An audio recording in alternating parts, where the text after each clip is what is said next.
The Mishnah begins with the words, Kol Yisrael, all of Israel, have a share in the world to come.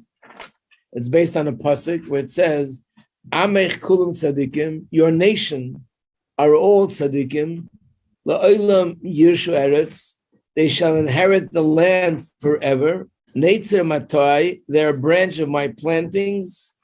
Ma'aseh yadai, they're the work of my hands. Lispar, I take pride in them. So the literal translation of these words are every single Jew will have a share in the world to come.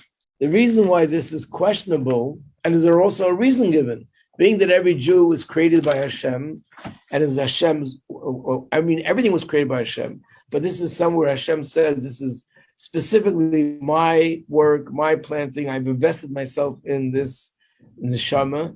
As a result of that, just like Hashem is eternal, so what Hashem sort of invests himself in is also eternal.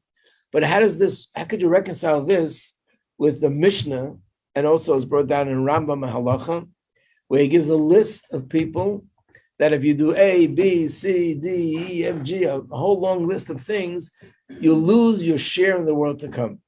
So how does that go together with what it says here, that everyone will have a share in the world to come? So the answer is, being that it says Kol Yisrael, every Jew, it must be every Jew. Now the first question is, what is it referring to? It says every Jew has a share in the world to come. What is the definition of the world to come? So there are two definitions. And depending where it's written and in what context it's written, that's how we know how to define it. One definition is the world to come means Gan Eden, which means it's a spiritual world. After the soul leaves the body and goes to heaven, and that spiritual world is called the world to come. And there's another interpretation that the world to come is referring specifically to the times of Mashiach, when all the souls will come back into the body, and Techiyas HaMeisim. And the truth is like this: when we talk about a share and a reward after the soul leaves the body, not every soul will have reward, depending on what kind of life they led. But regarding Techiyas HaMeisim, coming back to this world, the soul in the body, and benefiting from the times of Mashiach, that's something which every single person will be part of. And that is, when we say these words, that everyone will have Techiyas HaMeisim except for, it means that these are sins that in their own right take away the share, the privilege to have a share in the world to come. But ultimately, let's say a person did that and then does tshuva, like the Rambam himself, after giving the long list of all the people that lost their share in the world to come, he finishes off saying, but that's only if they didn't do tshuva.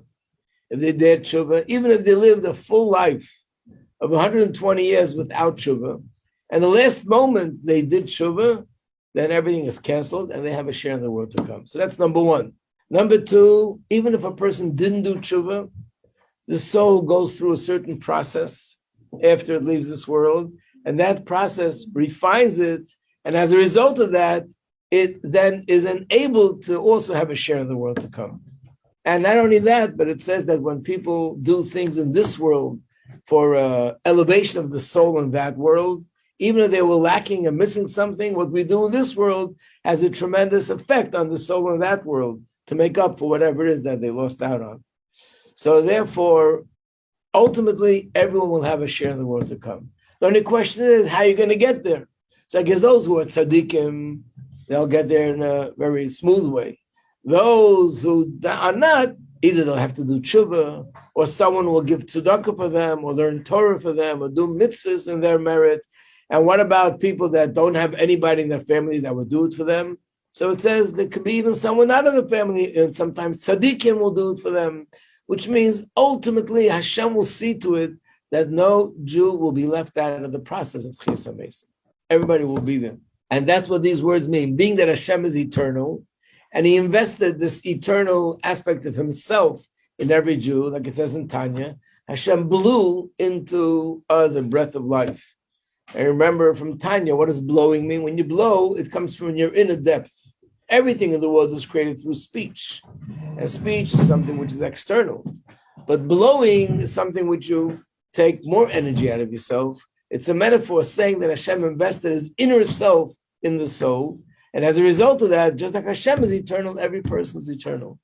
But clearly, these words mean literally every single Yid will have Techiyas HaMeisim.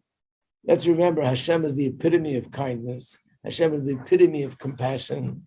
And Hashem, unfortunately, people have this image of Hashem, which is really a non-Jewish image. Like he's fire and brimstone, and he's ready to come down at you, and God forbid, who knows what, taking revenge and beating you up because of what you did wrong. It's just the opposite. Just the opposite. Hashem is full. And even if chas v'sholom, a person has to go through something, it's part of Hashem's kindness. He has us going through something, so we should be able to receive and get to a higher and a better place.